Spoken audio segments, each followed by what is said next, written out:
Good afternoon, guys. Happy Father's Day. Leo got me a Humber Koi sign. What a day we've had so far. It's been hammering it down with rain when I tried to put that sign up. And if any of you saw my recent shot, the Tempest handle snapped off. What a day, guys. Snapped the handle off the Tempest valve. I was just putting that new sign up behind the pond that Leo got me for Father's Day, and the heavens have opened. I had a spare Tempest valve that leaks, so we are going to have a look at getting this fitted.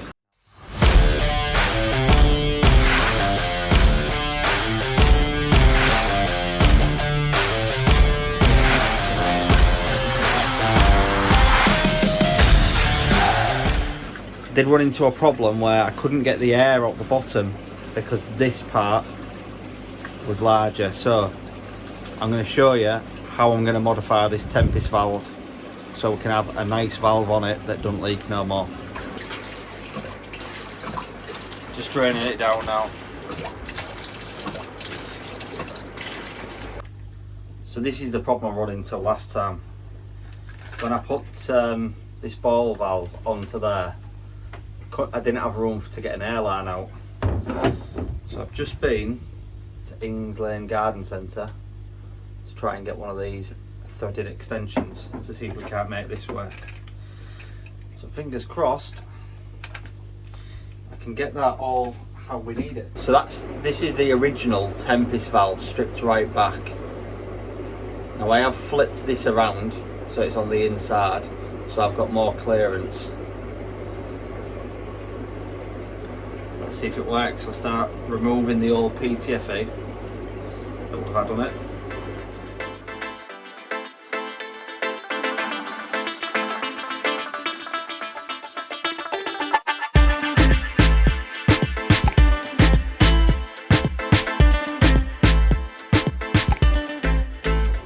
So just PTFE'd this valve.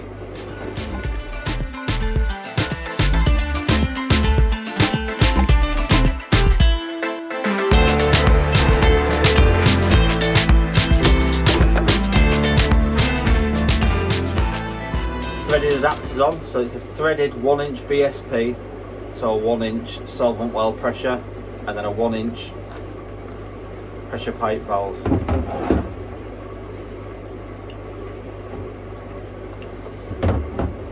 If this all seals up well, I'm going to get a 90 here before this, just to make it a bit easier.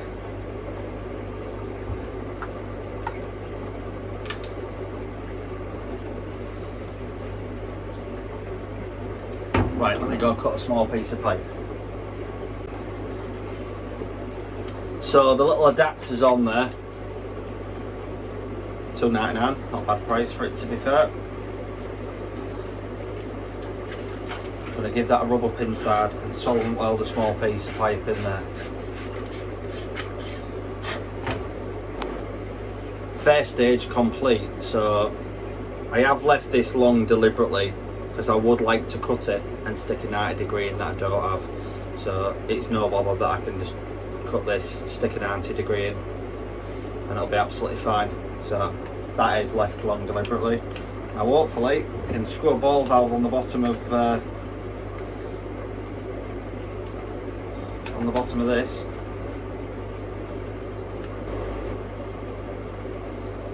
Like so. And I'm hoping it's a bit big and bulky along here, but when I put a 90 degree in there to go to waste, so I can actually fire it outside to a watering can, that'll be a lot neater. I have just noticed one mistake I've done there. I have forgot to put the bit that screws the Tempest in. Strip it down, start again. Luckily that bit is on a thread.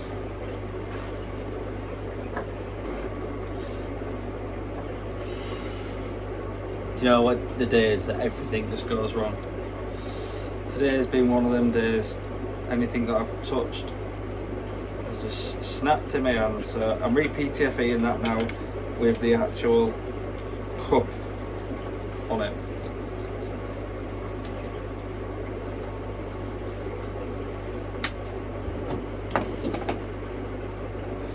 that's the part that I forgot to put on it when building it. So back on with this bit. Luckily it did have a thread in it where I could separate it, because if that would have been all been solvent weld, I would have been kicking myself. Right, re-PTFE'd, rectified my mistake. So this is how it's going to look. Ball valve, obviously this bit's been left long so we can fire it out to waste with an air valve here, so I can control open and close, because these bits always fail as well, and that one has failed, but I'm leaving that on there because my airline pushes over that. Let's get it back on the Tempest and see if it leaks.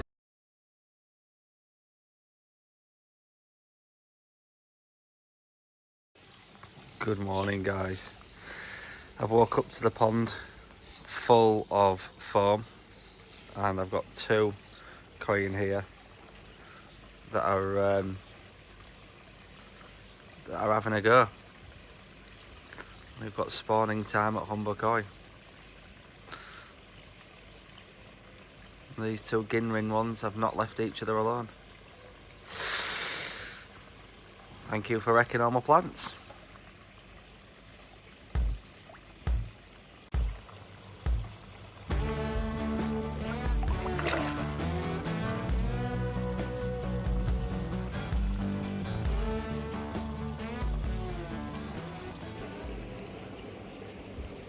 So that was something to wake up to, wasn't it? They're still at it now. Let me spin you around. These 2 here have been going at it for quite some time.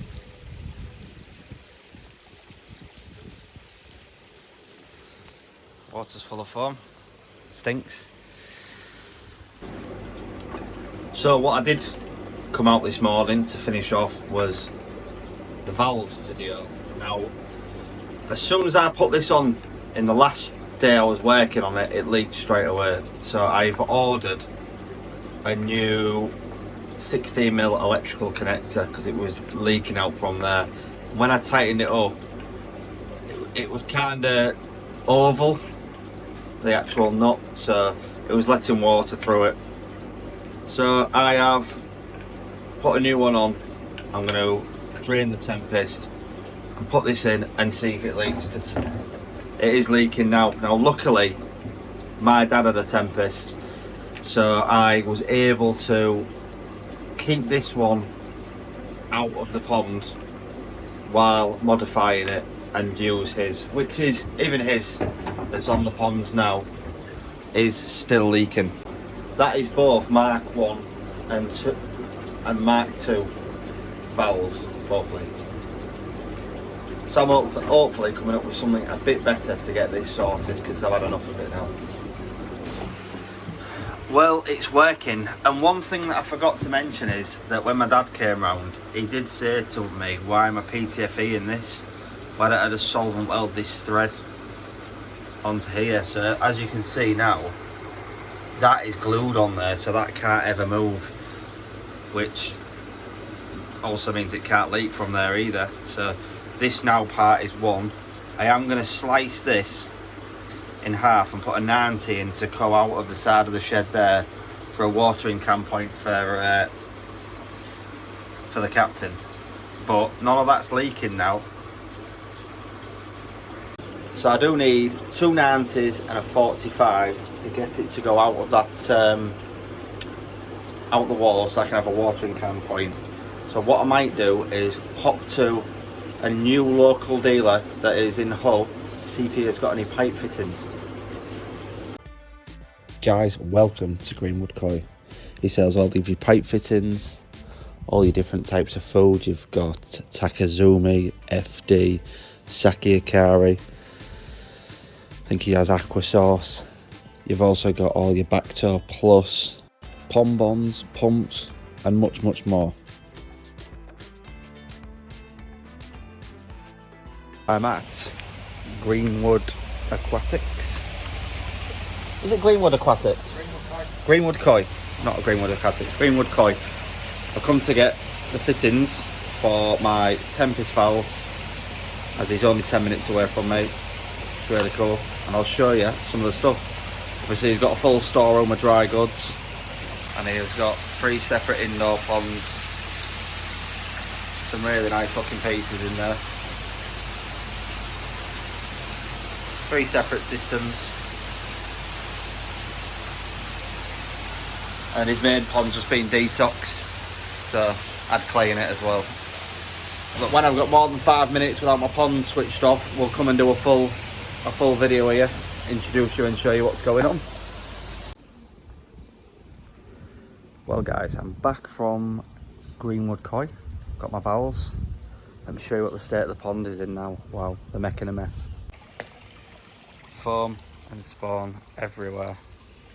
And they're still messing about up here in this ledge. I had 3 plants floating around in the baskets where they've uprooted them. But what I've done, just to see if it's possible, is I've taken a few of the rocks out that had eggs stuck to it. I've left them in a bucket to see if they hatch. I've had Gaz, Daz and Vicky on the phone this morning, who were saying about how the parameters swing massively when they've spawned. You get big ammonia spikes.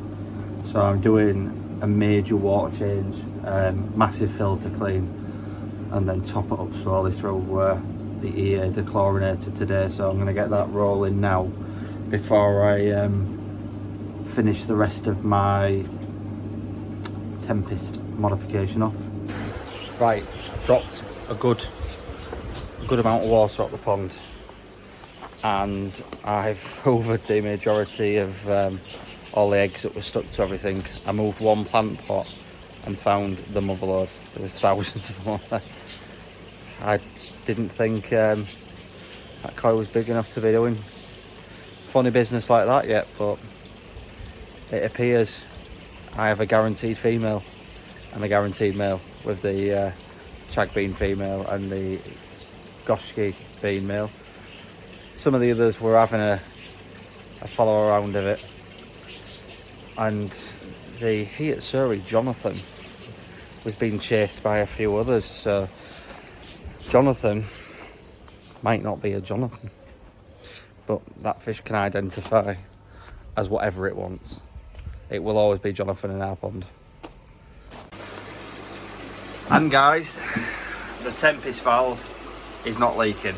It's bone dry from the solvent weld here and not dripping from here where it was before. So I'm well chuffed with that modification. I'm not going to bother cutting it and piping it to the wall when I've had everything else going on in the pond that I've had today. That can stay like that for another day, but look how clean the media is in there now. I'm really happy with that. It's working an absolute treat. It's been a bit of a mad, crazy episode this, from what I wanted to do to what have happened. But let me get my words out. What we will do is we will do a proper tour of Greenwood Koi when I'm not running in and out as fast as I can to pick up a few bits. Paul, the owner there, is sound. He's got loads of other bits to show you. We'll get that done in the next couple of weeks. Maybe go down the weekend after the National and see him and spend a bit of time and bring him on the channel. So guys, thanks very much for watching. If you don't mind, hit the like button. It just shows YouTube that you enjoyed the video, and we'll see you on the next one.